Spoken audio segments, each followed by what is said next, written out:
Bonjour à tous et bienvenue aux vidéos de l'Écomarché de juin, une revue mensuelle de l'actualité dans le secteur des grains, 4e édition sous la COVID-19. Le rapport de l'USDA de juin sur l'offre et la demande dans le secteur des grains a été neutre et sans surprise, étant donné que la plupart des corrections qui ont été apportées se sont concentrées sur l'année 2019-2020 seulement. La production d'éthanol en juin aux États-Unis a récupéré une bonne partie des pertes qui ont été encourues depuis le confinement. À la fin juin, la production était de 893 000 barils par jour, alors qu'avant la période de confinement, elle était d'environ 1 million de barils par jour. Quant au stock, eux, ils ont chuté, ce qui est positif pour le secteur de l'éthanol et aussi celui du maïs. La relation entre la Chine et les États-Unis s'est détériorée pendant le mois de juin. La Chine a adopté tout récemment une loi qui réduira les droits et libertés des citoyens de Hong Kong. Les États-Unis ont répliqué assez faiblement et les pays occidentaux ont critiqué le geste de Pékin.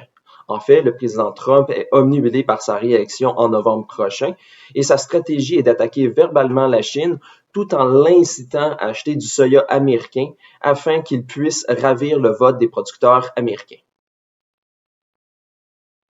À la fin juin, l'USDA a dévoilé les ensemencements aux États-Unis. Comparativement aux intentions d'ensemencement qui ont été dévoilées en mars, les États-Unis ont semé 5 millions d'acres de moins en maïs et 0,4 millions d'acres de moins en blé, et tandis que pour le soya, c'est 0,3 millions d'acres de plus.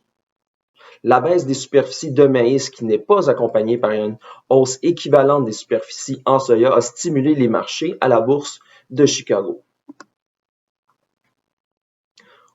Au Brésil, en date du 19 juin, la récolte de maïs safrinat était complétée à 8%. Toutefois, on note des différences importantes entre les différents États. Elles sont terminées à 16% au Mato Grosso et à 4% au Paraná, qui sont respectivement le premier et le deuxième État en importance pour cette culture. De plus, le prix de la fève s'est apprécié en juin en raison de la remontée du réal. Au Canada, selon Statistique Canada, les superficies de céréales se sont accrues par rapport à 2019 au détriment du canola, mais surtout du soya, notamment dans l'Ouest, qui ont connu 3 années difficiles. Au Québec et en Ontario, on note une baisse respective de 6 et 1% pour le maïs. Les céréales au Québec ont tous augmenté en superficie et celles du blé ont atteint un niveau record détrônant l'ancien record de 2016. Le soya et le canola ont également chuté de 2 et 7% respectivement. Sur le marché local, les bases ont été sous la pression de la remontée du dollar canadien.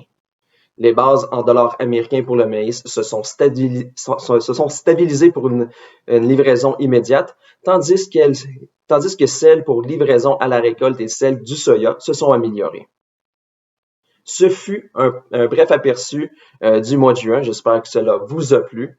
Si vous voulez en savoir davantage, je vous invite à lire notre texte complet sur notre site internet au www.pgq.ca. Je vous donne rendez-vous dans un mois pour l'édition de juillet.